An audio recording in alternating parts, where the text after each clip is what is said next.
What's the word, Chicago baseball fans? Welcome to another episode of Chicago Cubs Central. I'm your host here, Big Bro. Listen, we're going to get right into it. Pete Crow Armstrong finally gets his first hit in what seems like forever. We're going to get into the win over the Houston Astros right after the intro. To the number one place for all Chicago baseball. Let's start the show. All right, Chicago Cubs fans, welcome to another episode of Chicago Cubs Central. I'm your host, Big Bro. Hit us up at 773-389-6954 or send us an email at chicagobaseballcentral at gmail.com. The Chicago Cubs had the unenviable task of facing Justin Verlander today, and honestly, he shut them down. But once he left, Chicago Cubs took care of business, put up 3 runs in the 6th inning, none bigger than Pete Crow Armstrong coming in, getting his very first hit of his career, and it just happened to be a game-winning home run. Yeah. Used to wanna be a superhero, flying around with a cape, catching bad guys. Now my head underwater, but I ain't in the shower and I ain't getting baptized. To the good and the bad times, all the cuts, broken bones. My boy PCA. Look, we know he can play defense. We know this, but he hadn't been getting any hits. He didn't get any hits last season when he was called up. This season so far, he hadn't had any hits. Me and my boy Antonio, you guys are familiar with him over here on this channel. We're talking about it in one of the sports groups that we're in, and we were saying how important it was for him to get a hit at that at bat. I wasn't expecting him to knock that thing out the park. Like, can you imagine your first career hit being a home run that just happens to be a game-winning home run? Shout out to Pete Crow Armstrong, man. Hopefully this just gets him going. Let us know what y'all think about today's game right there. Keep me company in the chat, y'all. Y'all already know how I get down. But this is exciting, man. This kid right here has a lot of pressure on him. He's replacing Cody Bellinger, who's down for maybe a month or so with this rib contusion situation. So we're gonna need his bat, and we also needed Miguel Amaya's bat today too. He got the Cubs started with a fielder's choice to right field, and Dansby Swanson scored to tie the game in the 6th inning. But then you had Pete Crow Armstrong hit the game-winning home run in the 6th inning to make it 3-1, and that is your final 3-1. The Chicago Cubs take care of business. Hayden Wesneski came in and gave the Chicago Cubs 2 1/3 innings pitched, no hits, no earned runs, and 1 strikeout. Now that's important because the bullpen has been struggling lately. Typically, you see somebody come in and give up runs, but with Drew Smiley out, and then Alzolay not pitching today. Hector Neris gets the save. With 2 walks, but got out of a jam, got a couple of ground balls in the bottom of the 9th inning or the top of the 9th inning to preserve the win. Nico Horner with a strong game today, 3 for 5 today. Mike Tauchman, 1 for 1. Ian Happ, 0 for 2. Michael Busch, 0 for 4. Kind of coming down to earth a little bit since he was on fire to start the season. Dansby Swanson, 1 for 4. Madrigal, 1 for 4. And Miguel Amaya, 0 for 4. But he did get that RBI as he grounded into a fielder's choice. And then you got Pete Crow Armstrong, 1 for 4, 1 home run, 2 RBIs. Just an amazing situation. And Canario, 0 for 3 today. Javier Assad was solid today, with the exception of giving up an earned run in the 1st inning. He had a 4-pitch. I think no, that was in the White Sox game. I was watching both games, but he struggled a little bit in the 1st inning. Runners were at first and third. You had a sacrifice fly, but that was it. He was lights out after that. 5 2/3 pitch, 4 hits, 1 earned run, 1 walk, and 5 strikeouts. Shout out to Javier Assad stepping into that starting position and taking care of business. His ERA is just at 2. Craig Counsell and company has these guys playing back amazing baseball. And you know what? It's crazy because Cody is on the 10-day IL, but I think it's going to be longer, Andrew Bajic. I think it's going to be longer for him to be out. The rib injury that he suffered is probably going to be at least a month out. So the Suzuki's still out too. The Cubs have a laundry list of injuries right now, but the reality is next man up, and it seems as though this team understands that mentality because they have not hung their heads low, even with all these injuries to major players. At the end of the day, the Chicago Cubs hold on to their second place in a division position. 15-9 is their record, and honestly, they could easily be 18-7, 19-6. They've blown a couple of games that they should have won, but today was a great win for the Cubs. The two games that they've won in this series so far actually is great because the news of Cody Bellinger going down on top of everybody else that went down. Kyle Hendricks, Drew Smiley, Suzuki, Justin Steele, so on and so forth.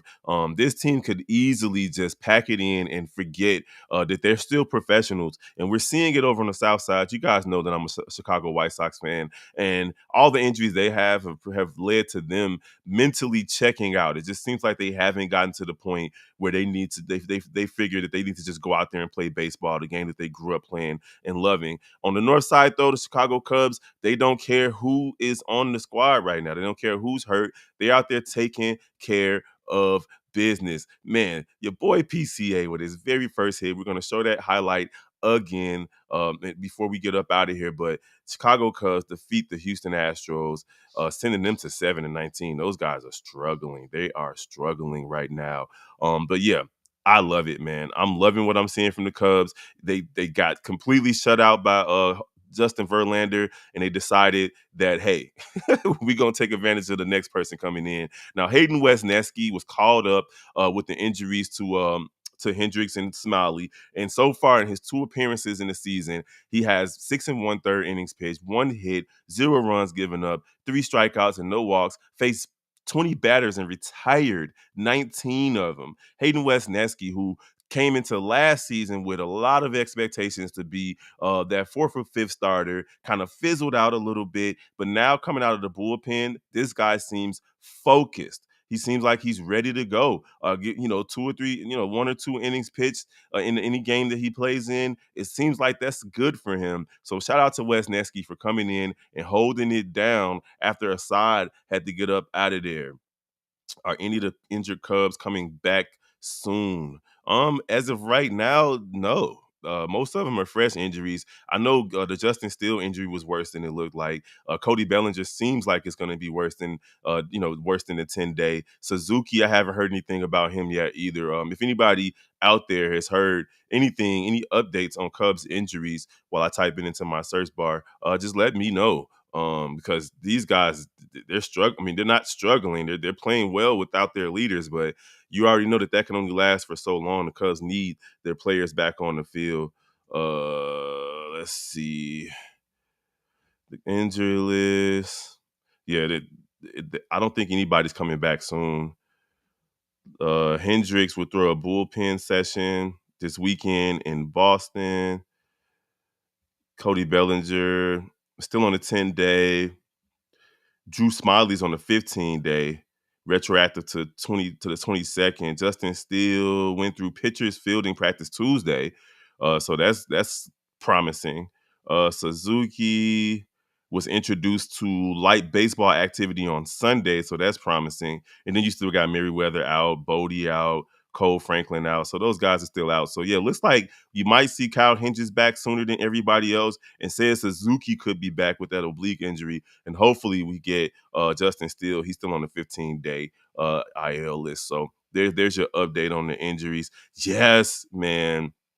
I don't know. I never heard that. I know that Pete Crow Armstrong's mother is an actress who played the mother to the kid who was in the movie Rookie of the Year, if I'm not mistaken, way back then. I was born in the 80s, so you guys, if you watch movies in the 90s, you remember that movie Rookie of the Year, where the Chicago Cubs kid came out and was throwing out strikes and so on and so forth. But the mother in that movie is Pete Crow Armstrong's mom, but I'm not sure if he's related to Robin Ventura. Yes, Andrew Bajic, man, Kyle Hendricks has been that atrocious this year that either he does not need to be back as a starter, but he does, or he can go back, get some bullpen work, or just be left off the team because he's just not. He's not good right now. 12.0 ERA and giving up home runs, massive amounts of hits, so on and so forth. What about Hawk Harrelson? What are you asking me, ATF? What's the word? How you feeling, brother? What's going on? Oh, is he married? Is he related to Hawk Harrelson? I don't know. Why are you asking me who he's related to? I don't know his family tree. So yeah, if you guys are just joining the Chicago Cubs, take care of business and defeat the Houston Astros. Wow, like how the mighty have fallen. The Houston Astros are just bad. 7-19, 3-10 on the road. The Cubs improved to 10-3 on the road. Let's just show you how they did it. The Chicago Cubs were down 1-0 in the sixth inning after um, Justin Verlander just dominated the Cubs. They couldn't get anything going, but once Montero came in, Chicago Cubs took care of business. Amaya hit into a fielder's choice to right field. Dansby Swanson scored to tie the game. Madrigal was thrown out at second because the hit was kind of like, is it gonna, be fair, foul, caught? And it ended up being fair, and they ended up throwing him out at second. But the very next batter, Pete Crow Armstrong, homered to sixth center field, almost 400 feet, 396 feet, to give the Cubs a 3-1 lead, and that proved to be the game winner. And you guys can see that home run. His very first hit in the major leagues is a game-winning home run. Check it out. Yeah. Used to wanna be a superhero, flying around with a cape, catching bad guys. Now my head underwater, but I ain't in the shower and I ain't getting baptized. To the good and the bad times, all the cuts, broken bones. Yes, sir. You see the Cubs faithful in center field going crazy because honestly, everybody wants Pete Crow Armstrong to be successful. We know what he can do defensively, but if you can't produce offensively, then we don't need you to be out there in center field. Unfortunately, so here he is taking us in the game for Cody Bellinger, who's out for, from what I'm hearing, at least a month. So Pete Crow Armstrong is going to have an opportunity to get many at bats, make many defensive plays, and let's just see what he does, man. Even Miguel Amaya stepped up today as well. Little big league. There you go. I thought it was rookie of the year. This is what we're talking about, some Crow Hawk Harrelson. You funny, ATF. There you go, Jonathan. It's little big league. Do you think Ben Brown will go to the pen? We need him there. Honestly, Andrew, I do believe that Ben Brown will be better out of the bullpen. People who throw that hard, 103, 102 miles per hour, they're not pretty. They're not solid starters. It's hard to control those types of pitches. So yeah, I think he would be good out of the bullpen, kind of in the same situation that Wesneski's in. Not necessarily as a closer, but as some middle relief. I agree with you there. Yes, sir, Jonathan Angle. Shout out to Mac Miller, definitely one of my favorite rappers who met his demise a few years ago, but definitely solid out of Pittsburgh. Has anyone ever seen Bull Durham? It's a baseball movie with Kevin Costner. I don't think I ever watched it, but I'm familiar with it. I remember the movie. I know the name that you're talking about. Kevin Costner been in a couple of sports movies. Field of Dreams, that one, and then Draft Day, which was another good one. He was also in Pushing 10, a golf movie. So he did a football movie, a baseball movie, a golf movie. Next, he needs to do a basketball movie if he hasn't already. So there you guys have it, man. The Chicago Cubs take care of business today, even with all the injuries. ATF, you funny as hell.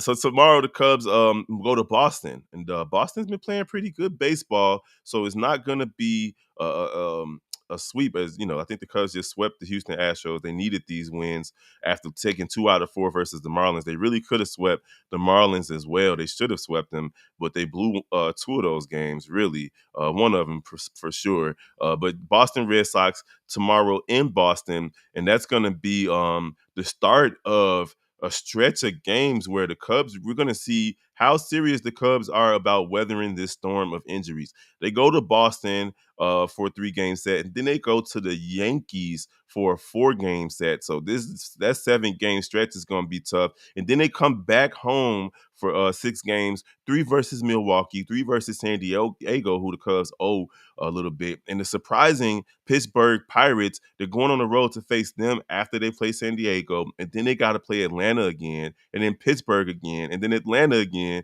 and then St. Louis, and then Milwaukee and Cincinnati to wrap up the month. So this month is the month of May is a big divisional month for the Cubs. They got 3, 7, 10, 14, 15, 16, 17 games versus divisional opponents to go into June. And then they play Cincinnati and St. Louis again in the beginning of June. So the Cubs can either find themselves distancing themselves from their divisional opponents, or seeing exactly what these guys have to offer and maybe finding themselves playing 500 ball. We're going to see what's going to happen because May is a big, big month. The Pirates are better than anybody could have expected. The Cardinals are playing better. The Reds are pretty good. And of course, the Brewers are in first place. The Cubs are half a game behind them. So the month of May is going to be strong, but can't look too far ahead. Looks like the Cubs are going to have to take care of business versus the Boston Red Sox in this next series on the road, which should be fun. Everybody loves going out to Fenway. Milwaukee already won today, so we know what that's about. Cincinnati lost as well today. We'll do a real quick scoreboard, and then we'll get you guys out of here. Toronto and Kansas City on a rain delay. Top of the sixth, Kansas City leads that one 2-1.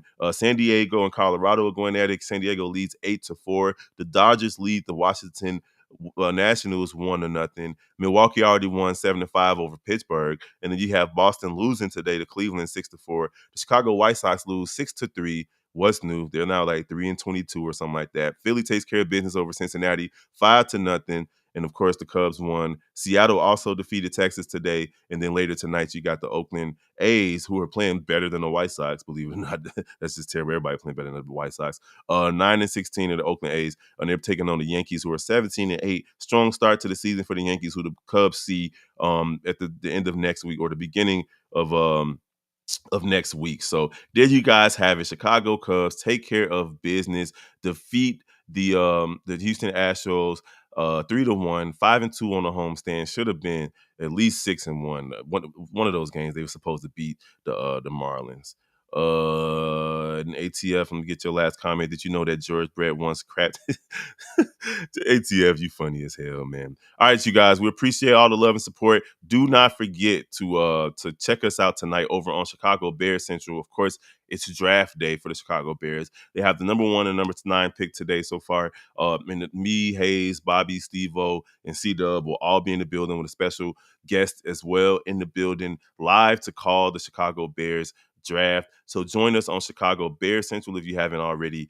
Subscribe to any of our other channels. Of course, Chicago Bulls Central, Sky Central, Blackhawk Central, and the Shot Bulls podcast with the Cognac Gang. And then over on NBA Central, we're definitely following the playoffs over there too, even though the Bulls aren't in it. We love basketball, so we're definitely following the rest of the league. All right, y'all. For Big Mike and Wyatt, we're over here taking care of business. The Cubs take care of business and win the game. If the Bears draft each member of the national championship Michigan football team, they may win the Super Bowl. That's false. I think J.J. McCarthy is overrated, but we'll see. We'll see. It's going to be a fun night tonight. See you guys in a couple of hours, 7 p.m. Central Standard Time on Chicago Bears Central. And later, we're going to do a playoff recap for the NBA as well on NBA Central. Follow both of those channels. We're going to holler at y'all next time, man. Appreciate y'all. Shout out to PCA. I'm going to play his highlight one last time, then we're going to get up out of here. Peace. Yeah. Used to want to be a superhero, flying around with a cape, catching bad guys. Now my head underwater, but I ain't in the shower and I ain't getting baptized. To the good and the bad times, all the cuts, broken bones.